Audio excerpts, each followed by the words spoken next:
Good morning, students. Welcome to the biology online class. We have already started chapter 7, that is conservation of plants and animals. In our previous class, we have learned that one of the adverse effects of deforestation is the destruction of natural habitats of wild animals.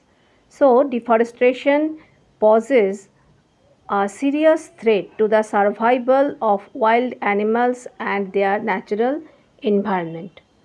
The large scale poaching, that means killing of wild animals residing in the forests by man, is also a big threat to the survival of many animals and bird species.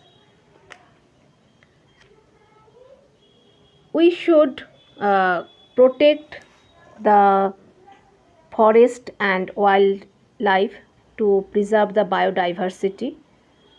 So today we will learn about conservation of forest and wildlife. Children, all of you know that all the animals and plants which are found naturally in the forest and other natural habitats are considered as wildlife.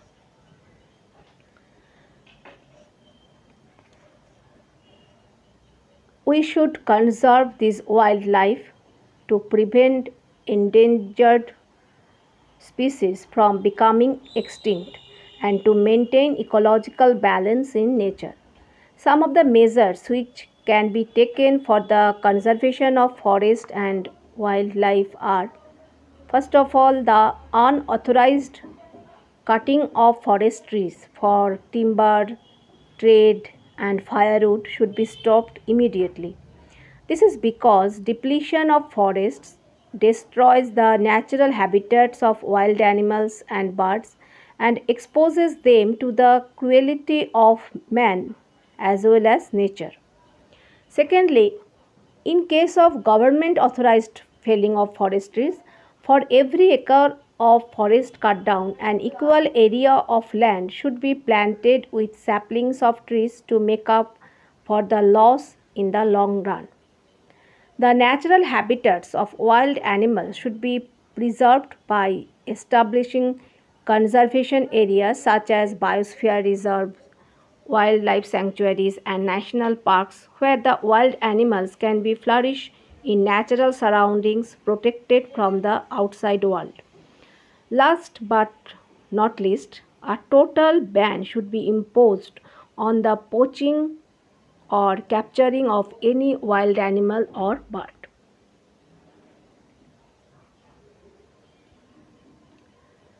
There are three types of protected areas which have been established by the government for the conservation of forests and wild animals are biosphere reserve, national park, wildlife sanctuaries. Biosphere reserves are large areas of protected land for conservation of biodiversity and the traditional life of the tribals living there. National parks are areas reserved for wildlife where they may be freely use the habitats and natural resources. Wildlife sanctuaries are areas where animals are protected from any disturbance to them or their habitat. Children, today we will first learn about the biosphere reserve, and then after that we will learn about wildlife sanctuaries. So first we will learn about the biosphere reserves.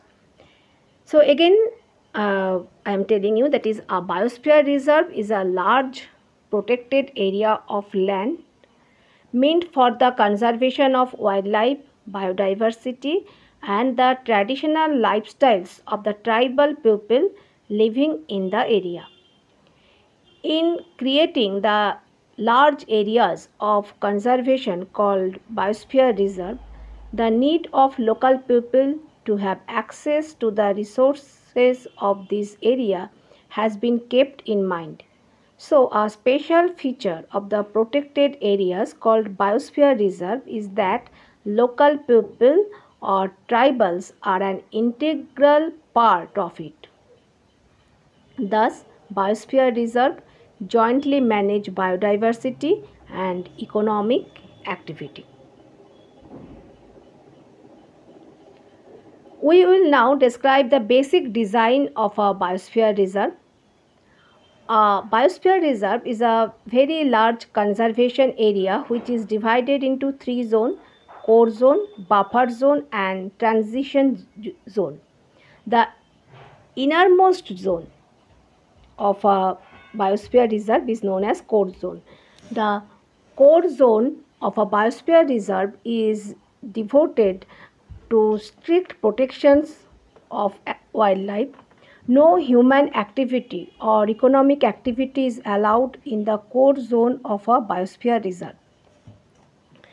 Then the middle zone of a biosphere reserve is called buffer zone. So this is the buffer zone, this one, light green color.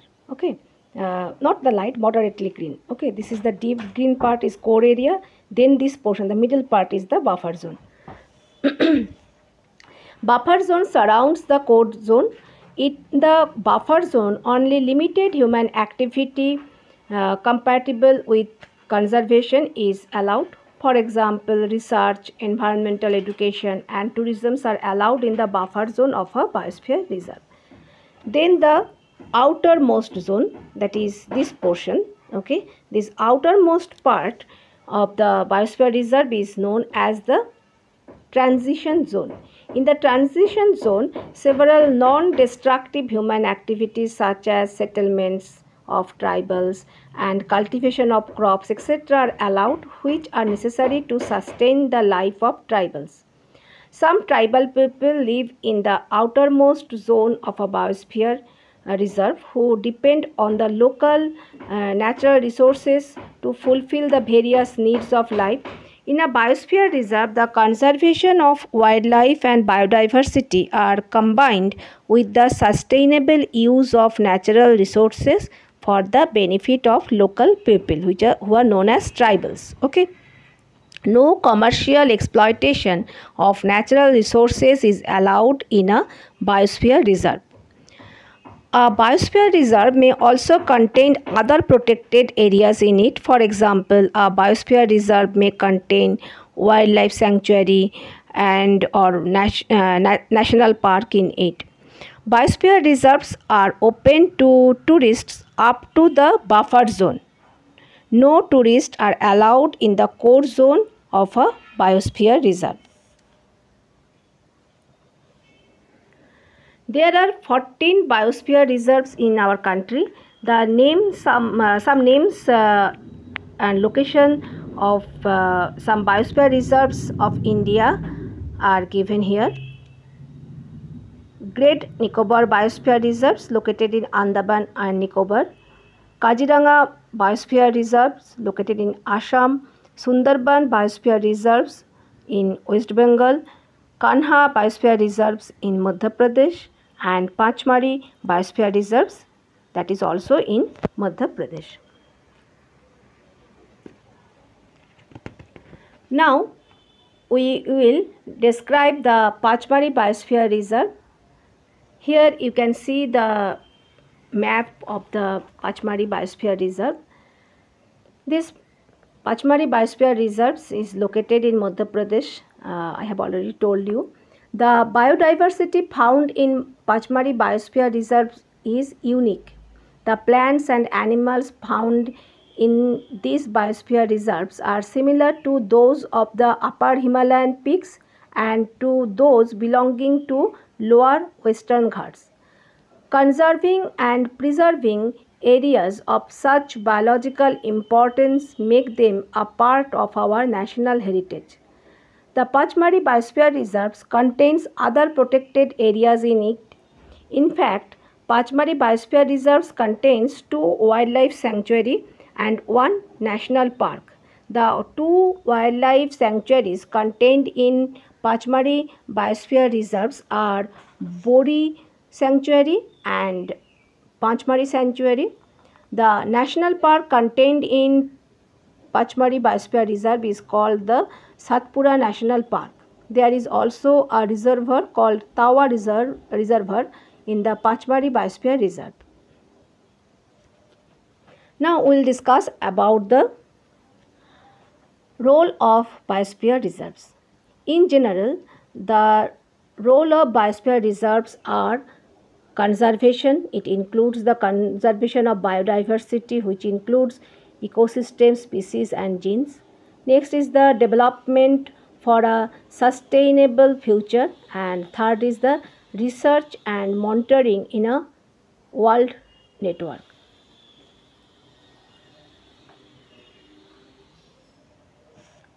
Specifically, the role of biosphere reserves are as follows. It help in the conservation of wildlife, that means wild animals and plants of that area. Biosphere reserves help to maintain the biodiversity of the area. Biosphere reserves preserve the national ecological conditions or ecosystem in that area. Not only that, it promotes the economic development of the area, which is compatible with conservation objectives. Biosphere reserves help to maintain the lifestyle or culture of the tribal people living in that area. Biosphere reserves prevent the commercial exploitation of the area. Biosphere reserves provide opportunities for scientific research, environmental education, and tourism. Now, we will learn about flora and fauna. Some plants and animals typically belonging to a particular area. They are not found naturally in other areas. The plants that grow naturally in a particular area are called flora of that area, and the animals which live naturally in a particular area are called fauna of that area. The plants and animals of a particular area are called flora and fauna of that area. Thus, flora and fauna means plants and animals which are found naturally in that area.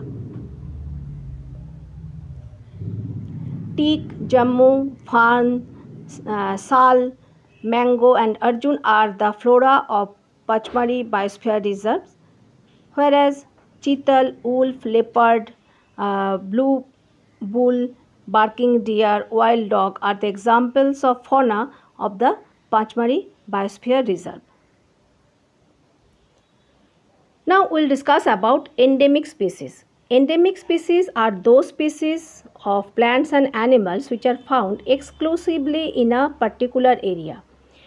Endemic species are restricted to a certain area. They are not found naturally anywhere else, that means in other areas. The plants and animals which are found only in a particular area are known as to be endemic to that area. A particular type of animal or plant species may be endemic to a zone, a state, or a country. The plants such as sal and wild mango are found naturally only in the Pachmari Biosphere Reserve area. So, sal and wild mango are the two examples of the endemic flora of Pachmari Biosphere Reserve. Whereas the animals such as Indian giant squirrel, flying squirrel and bison are found naturally only in Pachmari Biosphere Reserve. So, giant squirrel, flying squirrel and bisons are the three examples of endemic fauna of the Pachmari Biosphere Reserve area. A number of factors are endangering the existence of endemic species. For example, the destruction of forests, introduction of new species, and increasing human population in the vicinity of forest reserves are affecting the natural habitat of endemic species and endangering their existence. Because of this, some of the endemic species may vanish in the near future. Now children, we will learn about the wildlife sanctuary. The term sanctuary means a place of safety. So wildlife sanctuary means the place where wild animals remain safe. Wildlife sanctuary is a protected area of land which is created for the protection of wild animals in their natural environment like forests, in which no hunting is permitted. A wildlife sanctuary provides protection and suitable living conditions to the wild animals in their natural habitat. In a wildlife sanctuary, poaching, that means killing and capturing of wild animals, is strictly prohibited. A wildlife sanctuary does not allow any human activity which disturbs the wild animals or their habitat. So, in a wildlife sanctuary, animals live in a natural environment protected from people. Some of the threatened wild animals which are protected and preserved in our wildlife sanctuaries are black buck, white-eyed buck, elephant, golden cat, pink-headed duck, gharial, marsh crocodile, python, rhinoceros, etc. India has preserved vast tracts of forests and natural habitats for its wildlife sanctuaries. The wildlife sanctuaries are spread across our country and provide a fascinating diversity of terrain, flora, and fauna. Indian wildlife sanctuaries have unique landscapes, broad level forests, mountain forests, and bushlands in deltas of big rivers. India has more than 500 wildlife sanctuaries.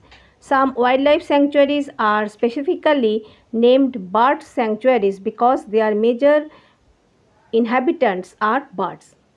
The names of some of the wildlife sanctuaries of India and their locations are here.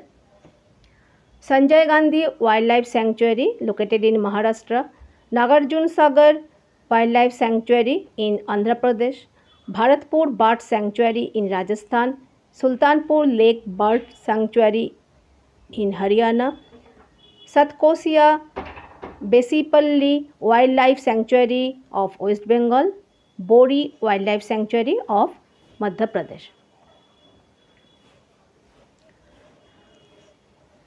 So, we have already discussed about biosphere reserves, and now we have discussed about the wildlife sanctuary. Both these biosphere reserves and wildlife sanctuaries are the legally protected areas for the conservation of wildlife and its environment. But there are some differences between these biosphere reserves and wildlife sanctuaries. First of all, a biosphere reserve is spread over a very large area of land, whereas a wildlife sanctuary occupies a comparatively smaller area of land. A biosphere reserve is for the conservation of biodiversity of the area as well as the economic development of the area, whereas a wildlife sanctuary is mainly for the protection of wild animals of the area in their natural habitat. The third point is that local people, that means the tribals, form an integral part of a biosphere reserves, whereas in wildlife sanctuary, local people do not form an integral part. The human activities such as cultivations of land and building of settlements, or that means houses, are allowed in the outermost zone of a biosphere reserves, whereas the human activities such as cultivation of land, building of houses are not allowed in a wildlife sanctuary. Children, we have all visited a zoo sometimes or the other. The term zoo is the short form of zoological garden or zoological park. A large garden or park where many types of wild animals and birds brought from the different parts of the country and the world are kept in cages or enclosures so that people can see them is known as zoo. A wildlife sanctuary provides protection to the wild animals and a zoo also provides protection to the wild animals. But there are some differences between these wildlife sanctuary and zoo. In a wildlife sanctuary, the wild animals and birds live in their natural habitat in the forest, whereas in a zoo, the wild animals and birds live in artificial settings such as cages and enclosures. A wildlife sanctuary contains wild animals and birds found locally. whereas a zoo contains wild animals and birds brought from the different parts of the country and from various other countries of the world. A wildlife sanctuary is not open to public freely like a zoo. Public can visit a wildlife sanctuary only when accompanied by the forest guards. A zoo is open to public for a fixed time every day. Wild animals and birds are very comfortable in the natural environment of a wildlife sanctuary, whereas wild animals and birds are not comfortable living in the artificial environment of a zoo. So children, today this much. In the next class we will discuss about national parks. Okay, so thank you all. Stay safe.